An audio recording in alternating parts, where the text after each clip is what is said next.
in strange echoes, because my grandfather, when he was a student at King Edward Medical College in Delhi, he graduated in the middle of the Second World War and joined the Indian Army as a medic. My father graduated in 1965, just as another war was taking place, the Pakistan-India War. I don't think he had any choice, but he got drafted into the army straight away and had an emergency short service commission. And then after that, he came to England, not because he particularly dreamt of coming to England. Actually, he was kind of thinking, how do I further my medical studies?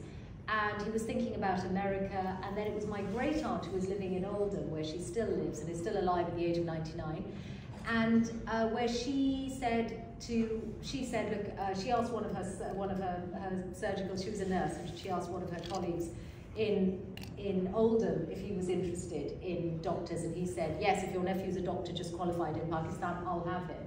So, you know, Britain needed doctors, and he came over on a salary of £600 a year, and he joined the NHS, and then later we lived in the Middle East, but yeah, in the initially Oldham, later Blackburn, various places. So when you grew up with all these stories, how different is the view you have now of partition at the end of writing this book, at the end of all this, in a very different world of very different relations between Pakistan and India too? Well, and what's going on in India and in Pakistan? I think the view I have, and actually what I really want to get across, is something way beyond the narrative of violence and Hindus, Muslims and Sikhs in the actual period of independence. I learned about a whole society, a pre-partition society that existed. The way that Tahira puts it was, we had learned to live with each other over centuries, and this was the world they lived in. And actually even my grandfather Mumtaz, who lived in Multan was much more a Muslim, well actually the city of Multan had quite a lot of Hindus and Sikhs, the countryside around Multan was much more Muslim. But the way he would say it is that, you know, we did on occasion have issues between the communities. You know, often it would be to do with the routing of a procession during Muharram, which by the way could be an issue for Sunnis as well as for Hindus.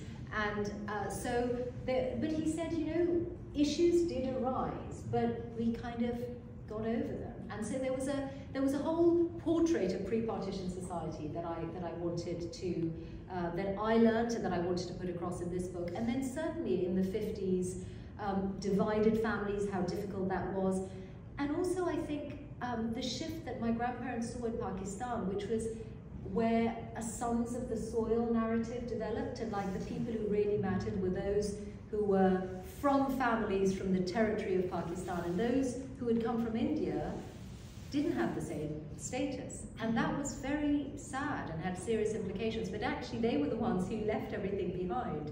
Land, property, connections, the places that they grew up, they left all of that behind and then discovered that actually, you know, that they're regarded as slightly suspect. So in a sense, it was Shahid, not Mumtaz, who got higher in the services. Yes, but then, you know, medics in the services are a bit different. Medics in the services are never going to be, you know, well, they do become Major General. Of course, they do rise in the ranks, but they're, you know, it's never where power rests. But actually, the interesting thing is, so both Shahid, my grandfather Shahid wrote books, my grandfather Mumtaz left an unpublished memoir. But in what I learnt about the social fabric of pre-partition India, in many ways that comes more from what Mumtaz wrote. Because he described for me not sort of great times close to the circle of power, which is what Shahid did experience and write about, but he captured a lot more of the, you know, ordinary way of life. For example, if I'd really thought about it, I would have realized that the women of his family were in parda, but I didn't really think about it, and I didn't really have any concept of what it meant in his family. So when he describes his mother leaving the house in Multan, and when she left the house in Multan, not only would she be in a burqa, but she, and I assume it would be a full burqa, you know, like right up top to toe, but then also when a tonga would be called to the front of the house, the traffic would be, any foot traffic would be stopped in the lane, and then also a drape, an actual parda, would be put over the doorway of the house so she could get into the tonga, and then that drape would be draped over the canopy of the tonga. So she's already dressed in a full burqa, and this was the sort of procedure. which meant that in fact any excursions really happened at night. If she shopped, she would go to the women's bazaar. So by doing this, this is not the kind of thing my other grandfather wrote about. You know, he was... toured TCF schools in around Karachi or wherever you are, make the opportunity on your next trip to Pakistan to do it, because they are the most hopeful places in a region that is not necessarily known for overwhelming hope. It's incredible work, and so please give very generously, as well as buying all Mishal's books. Can I actually say two things about the East India Company became then the Raj, and formally India became part of the empire. But also the moment when Mughal Muslim power was gone, yes. Was humiliated, and South Asian Muslims had to find a new... Absolutely, yeah. And of course, you know, it wasn't only Muslims who were working for that old order of the Mughals, but it was all gone. And so you had to make decisions about how are your children going to earn a living? It was the rise of the professions then. You could not turn to the courts of or, you know, some princely states were still there. But, you know, you had to then find a way of how your children are going to need to be educated in English, for starters, which for Muslims in particular was kind of controversial. Yeah. Yes, and Mahmood Masood, who's sitting here. Now, I've actually got this wrong in my acknowledgements, Mahmood, if you won't forgive me. I got the number of generations wrong. But Sir Syed Ahmad Khan was your great-great-grandfather. Correct. My grandfather's grandfather. Your grandfather's grandfather. And this gentleman was such an important figure in the lives of my mother's family, because his work in the 1870s and the 1860s was all about basically telling Muslims, you are going to have to move with the times. Forget about the old order, your children have to be educated in English, and you're going to have to think about the future in that way. And that was very, you know, that was very influential on both my grandmother's family, who were from Aligarh, but who would never have moved there had it not been for the founding of the university that remains the Aligarh Muslim University. But we should also say, also the moment that Deoband is founded, as the other reaction to 1857, yes. As the same time that Aligarh is founded as the Anglicizing, Westernizing end of education. Yes. There are twin Muslim responses, if you like, to the events of 1857. One is much more theological, one is much more community and education oriented, and about social mobility, really. So that was a sort of key moment in the 19th century. And then in the 20th century, obviously the dominant influence on my grandparents in the 20th century was Quaid-e-Azam, was Muhammad Ali Jinnah. And there's a man who is you know, controversial in India, pretty much unknown in this country, but who I realized was really a symbol of so much for my three Muslim grandparents. And he was a role model in many ways. Of course, he was the founder of what became their country, but he was also the most striking professional Muslim in India, probably in the early part of the 20th century. And super successful. Very successful as a lawyer, but also, can you imagine, in a place where really the only prominent Muslims are landed gentry and the Nawabs and people like the Aga Khan, he is a symbol of a new professional, rising Muslim middle class, because he himself came from very humble origins. And so he really was a role model in every way for them to emulate. And when I thought about the founding of Pakistan, I thought, as far as my mother's parents were concerned, it was where he goes, we will follow. And that was what drove them, I think. Did your views... I definitely, in my grandparents' home, you know, there was a portrait of Quaid-e-Azam on the wall. He was always referred to as the Quaid by my grandparents, the leader. And I think what I did start to see, look, my work is in political journalism today. So what I really was also interested in with that lens is I am looking at British political decision making in this key period in the 1940s. Also how the Second World War has a massive impact on the politics of India in that period, and of course immediately afterwards in the two key years between 1945 and 1947. But I am also looking at the intersection of the political relationships between the parties, and of course between the Quaid and Nehru in particular. You know, it was really a terrible relationship, especially between 1946 and 1947. And perhaps it might have been better had Gandhi not been more of a founding figure to Congress by that time, because those two individuals, I think, were of the same generation. They had a mutual respect and understanding, as well as their many differences. So I think I overall ended up with a random picture. Gandhi appeared later than Kai was already a major Congress figure.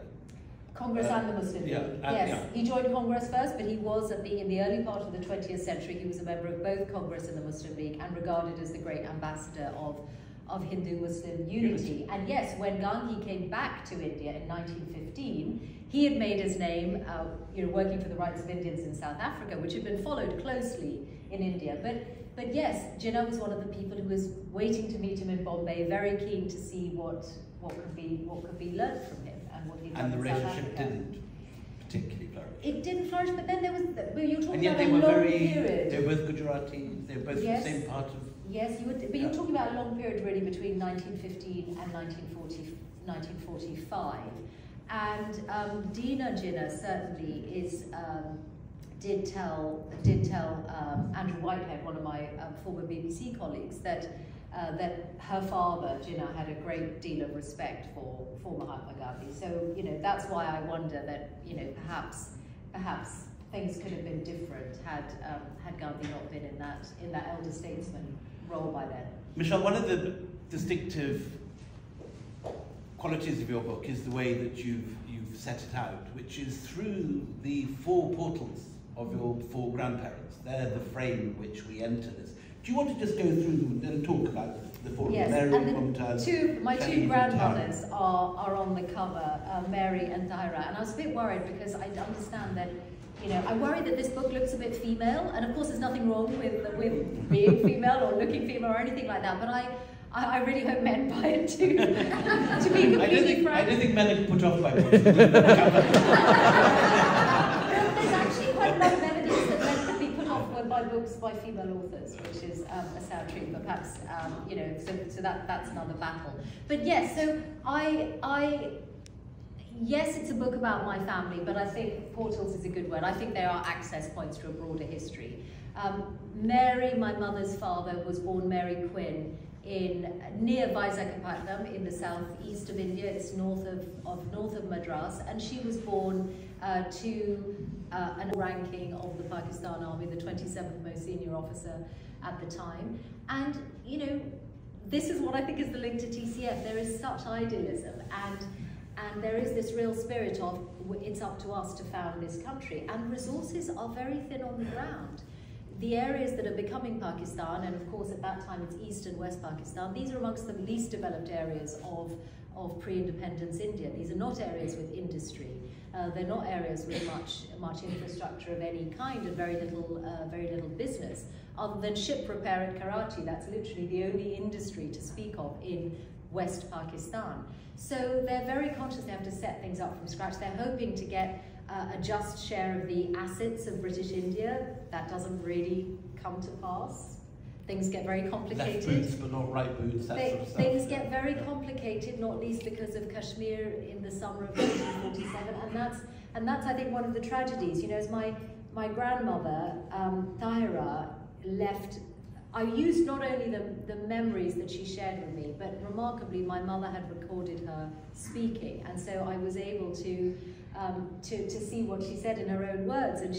And one of the things she said was, partition was a sad era, not because India was being partitioned, although that too was a tragedy, I think. Interestingly, I think her husband wouldn't have said these words, but she did.